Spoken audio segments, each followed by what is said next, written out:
같이 사도신경으로 신앙 고백하시겠습니다. 나는 전능하신 아버지 하나님 천지의 창조주를 믿습니다. 나는 그의 유일하신 아들 우리 주 예수 그리스도를 믿습니다. 그는 성령으로 잉태되어 동정녀 마리아에게서 나시고 본디오 빌라도에게 고난을 받아 십자가에 못 박혀 죽으시고 장사된 지 사흘 만에 죽은 자 가운데서 다시 살아나셨으며 하늘에 오르시어 전능하신 아버지 하나님 우편에 앉아 계시다가 거기로부터 살아있는 자와 죽은 자를 심판하러 오십니다. 나는 성령을 믿으며 거룩한 공교회와 성도의 교제와 죄를 용서받는 것과 몸의 부활과 영생을 믿습니다. 아멘. 우리 찬송가 375장 찬양하시겠습니다.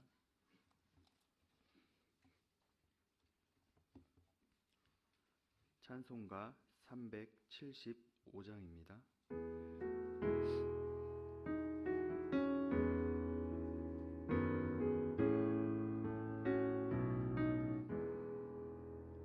나는 갈 길 모르니 주여 인도하소서. 어디 가야 좋을지 나를 인도하소서. 어디 가야 좋을지 나를 인도하소서. 아무것도 모르니 나를 가르치소서. 어찌해야 좋을지 나를 가르치소서.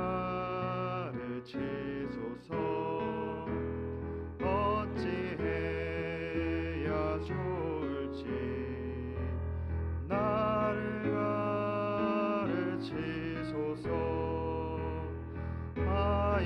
아이같이 어리니 나를 놓아주소서. 힘도 없고 약하니 나를 놓아주소서. 힘도 없고 약하니 나를 놓아주소서. 마음심이 슬프니 나를 위로하소서. 의지 없이 다니니 나를 위로하소서. 의지 없이 다니니 나를 위로. 4절 한 번 더 찬양하시겠습니다. 마음심이 슬프니 나를 위로하소서. 의지 없이 다니니 나를 위로하소서. 의지 없이 다니니 나를 위로하소서.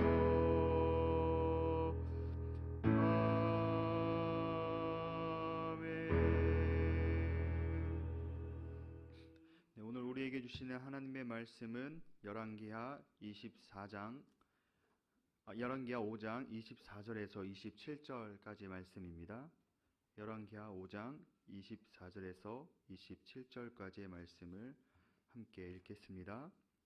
언덕에 이르러서는 게하시가 그 물건을 두 사환의 손에서 받아 집에 감추고 그들을 보내 가게 한 후 들어가 그의 주인 앞에 서니 엘리사가 이르되 게하시야 내가 어디서 오느냐 하니 대답하되 당신의 종이 아무데도 가지 아니하였나이다 하니라. 엘리사가 이르되 한 사람이 수레에서 내려 너를 맞이할 때에 내 마음이 함께 가지 아니하였느냐. 지금이 어찌 은을 받으며 옷을 받으며 감남원이나 포도원이나 양이나 소나 남종이나 여종을 받을 때이냐.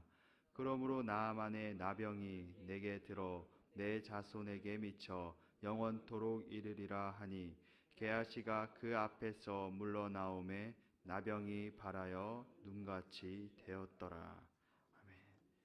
예물 봉헌하시겠습니다. 감사헌금 무명으로 드리셨습니다. 감사헌금 추진호 지사님 1,000번째 예물 무명으로 드리셨습니다. 1,000번째 예물 조근호 장로님, 김필령 권사님 1,000번째 예물 주님 복 주심에 감사드립니다. 황희돈 지사님 1,000번째 예물 김순자 권사님 천일 작정 감사헌금 이미경 권사님 드리셨습니다. 1,000번째 예물 유준경, 유용선, 김혜자, 유예림, 김유신, 오성경, 김준성, 김준우, 장진용, 김정옥, 장규식, 장진혁, 김봉재, 박연희, 김서율 성도 드리셨습니다. 기도하겠습니다. 하나님 아버지 감사합니다. 오늘 하루도 우리를 깨워주시고 이 시간 주님 앞에 나와서 말씀과 기도로 하루를 시작할 수 있도록 인도하여 주시 너무나 감사드립니다. 아버지 하나님, 우리가 오늘 하루 살아갈 때 하나님과 동행하며 하나님의 은혜를 누리며 날마다 더욱더 감사하는 하루의 삶이 되게 하여 주시옵소서. 이 시간 주님 앞에 마음과 정성을 모아서 귀한 예물 올려드렸습니다. 이 예물을 기뻐 받아 주시옵시고 하나님 나라의 확장 가운데 온전히 쓰임되는 예물 되게 하여 주시옵소서. 아버지, 이 시간 가운데 우리가 말씀을 듣고 주님 앞에 기도하며 나아갑니다. 예배 가운데 하나님의 놀라운 은혜와 하나님의 놀라운 역사하심을 경험하며 나아가는 귀한 말씀의 시간, 기도의 시간이 되게 하여 주시옵소서. 감사드리며 예수님의 이름으로 기도드렸습니다. 우리가 삶을 살아가면서 거짓말을 한 번도 안 해보신 분은 아마 여기에 없지 않을까 싶습니다. 저도 어린 시절 거짓말을 했던 기억이 있습니다. 근데 거짓말을 했을 때 결과는 항상 좋지 않았습니다. 이 사람들이 왜 이렇게 거짓말을 하는가 이런 이유를 생각해 봤습니다. 왜 거짓말을 할까요? 제가 곰곰이 생각해 보니까 거짓말은 하기 쉽습니다. 그리고 어렵지가 않습니다. 그리고 그 짧은 순간에 나에게 이득을 주는 거짓말입니다. 그러니까 뭐 예를 들어서 무언가를 훔쳤을 때 누가 물어봅니다. 너 이거 물건 훔쳤니? 라고 물어봤을 때 아니요. 이 한마디로 그 상황과 위기를 모면할 수 있습니다. 거짓말은 하기 쉽고 짧은 시간 내에 나에게 유익을 주는 것처럼 느껴지기 때문에 아주 유혹이 많은 재 중에 하나입니다. 근데 이 짧은 순간에 뭔가 이렇게 쉬워 보이는 이 거짓말이 밝혀지면은 너무나 큰 고통이 저에게 다가오는 것이죠. 거짓말은 또 다른 거짓말을 낳게 되고 이 거짓말은 작은 죄에서 시작될지도 모르겠지만 이 죄의 무게는 점점 더 커지게 되는 것을 우리가 삶에서 많이 경험했을 것입니다. 오늘 말씀에는 하나님의 선지자 엘리사의 종 게하시가 등장하게 되죠. 나만 장군은 엘리사를 찾아왔습니다. 자신의 병으로 인하여서 엘리사를 찾아왔고 고침을 받게 되었습니다. 그리고 나만 장군은 올 때 그냥 온 것이 아니라 많은 재물들을 가지고 왔습니다. 그리고 자신이 병 고침을 받게 되자 그 자신이 가져온 답례품들을 엘리사에게 주려고 하였지만 엘리사는 그것을 모두 거절했습니다. 그리고 그때 그 모습을 보고 게하시가 마음을 먹었습니다. 어떻게 보면 게하시는 그 재물을 보고 눈이 멀게 된 것이죠. 자신이 나아만에게 가서 무엇이라도 받겠다라고 다짐과 계획을 세웠습니다. 그리고 나아만이 떠나자 그를 뒤쫓아갔습니다. 그리고 나아만에게 은 1달란트와 옷 2벌을 달라고 요청을 하죠. 그리고 나아만이 어떻게 합니까? 오히려 그 이상을 주었습니다. 은 2달란트를 주었고 옷 2벌을 주었습니다. 게하시가 나아만에게 받은 이유가 무엇이었을까요? 왜 게하시가 어떠한 마음으로 이 선물을 받았던 것일까요? 좋은 일에 쓰기 위해서 받았던 것일까요? 우리 24절을 함께 읽어보겠습니다. 언덕에 이르러서는 게하시가 그 물건을 두 사안의 손에서 받아 집에 감추고 그들을 보내 가게 한 후, 게하시는 나아만에게 받은 물건을 엘리사에게 가져가는 것이 아니라 어떻게 합니까? 자신의 집에 감춰 놓았습니다. 게하시는 순전히 개인의 욕심, 자신의 탐욕 때문에 이 나아만을 속이면서까지 은 2달란트와 옷 2벌을 받게 되었습니다. 누군가를 도와주기 위함이 아니었습니다. 자신의 개인적인 이익을 위해서, 그리고 그걸 받고 난 후에 아무 일 없었다는 듯이 엘리사 앞에 나아갔습니다. 그러자 엘리사가 게하시에게 이렇게 질문을 하죠. 25절을 함께 읽어보겠습니다. 들어가 그의 지은 앞에 서니 엘리사가 이르되 게하시야 내가 어디서 오느냐 하니 대답하되 당신의 종이 아무데도 가지 아니하였나이다 하니라. 엘리사는 게하시를 보자 게하시에게 어디서 오느냐라고 질문을 던졌습니다. 이 질문의 의미는 무엇이냐면은 게하시가 회개할 수 있는, 자신의 잘못을 엘리사에게 고백할 수 있는 기회를 준 것이죠. 이 모습은 마치 에덴 동산에서 하나님이 아담에게 했던 질문의 모습과 비슷합니다. 하나님도 선악과를 따먹은 아담에게 회개할 기회를 주시기 위해서 질문을 던졌습니다. 이처럼 엘리사도 게하시에게 회개할 기회를 위해 질문을 던진 것입니다. 근데 게하시가 어떻게 대답합니까? 게하시는 당신의 종이라고 하면서, 다른 말도 아니고 나는 당신의 종입니다 하면서 아무데도 가지 않았습니다 라고 이렇게 대답을 합니다. 스스로 회개할 수 있는 기회를 놓쳐버렸습니다. 그리고 당신의 종이라는 말을 보면서 게하시가 얼마나 뻔뻔하고 얼마나 천연덕스럽게 거짓말하는 죄를 짓고 있는지를 보게 됩니다. 하지만 이 대답이 거짓말이라는 것을 엘리사는 알고 있었습니다. 그리고 게하시에게 이렇게 말을 합니다. 26절과 27절을 함께 읽어보겠습니다. 엘리사가 이르되 한 사람이 수레에 내려 너를 맞이할 때 내 마음이 함께 가지 아니하였느냐. 지금이 어찌 은을 받으며 옷을 받으며 감람원이나 포도원이나 양이나 소나 남종이나 여종을 받을 때이냐. 그러므로 나만의 나병이 내게 들어 내 자손에게 미쳐 영원토록 이르리라 하니 게하시가 그 앞에서 물러나오매 나병이 발하여 눈같이 되었더라. 엘리사는 게하시가 무슨 짓을 했는지 다 알고 있었고 게하시가 어떤 마음인지를 알고 있었습니다. 아마도 게하시는 나만에게 돈을 받고 오면서 많은 상상을 했으리라 생각됩니다. 우리에게 갑자기 큰 돈이 주어진다면 그 돈을 어떻게 쓸지 계획을 세우지 않습니까? 게하시는 그 돈을 가지고 이러한 마음이 있었겠죠.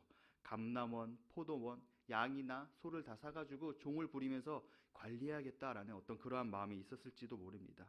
그래서 엘리사는 그 마음까지 다 알고 있었기 때문에 26절에 보면은 지금이 감람원이나 포도원이나 양이나 소나 남종이나 여종을 받을 때냐 하면서 그 게하시의 마음과 그 게하시의 탐욕과 그 탐심과 그 모든 것들을 꼬집어서 말을 했습니다.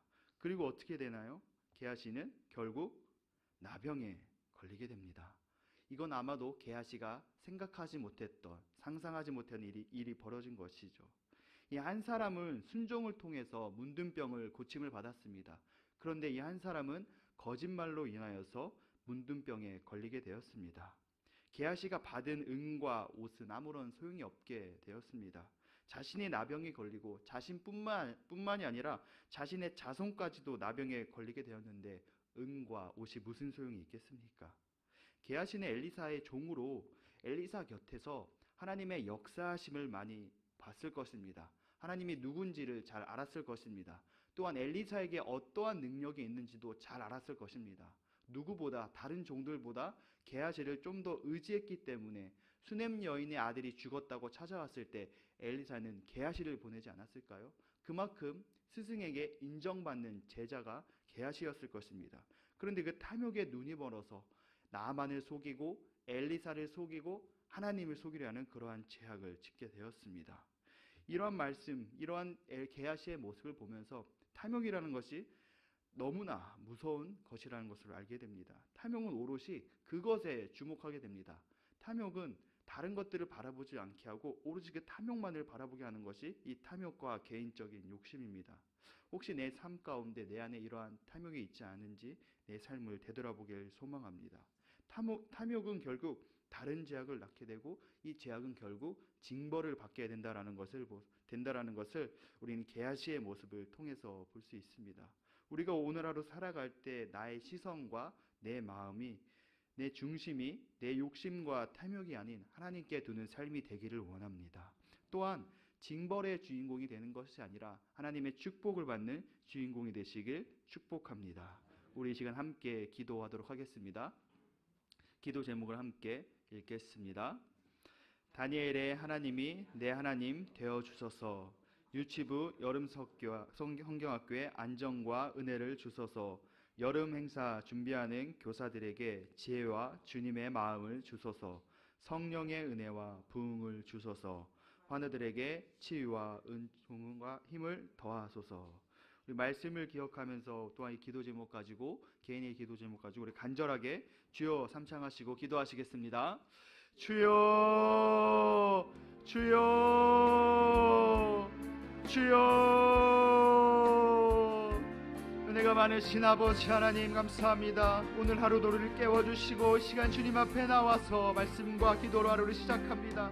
우리가 오늘 살아갈 때 하나님의 말씀을 붙잡고 하나님과 동행하는 삶이 되게 하여 주시옵소서. 아버지 하나님, 내가 삶을 살아갈 때 내 개인적인 욕심과 탐심으로 살아가는 것이 아니라 내 삶 가운데 하나님이 계시고 하나님의 마음을 품고 온전히 살아가게 하여 주시옵소서. 내 시선이 언제나 하나님을 향하게 하여 주시옵시고 하나님 기뻐하시는 삶의 모습으로서 온전히 나아가는 삶이 되게 하여 주시옵소서. 그래서 우리들의 삶이 징벌의 주인공이 되는 것이 아니라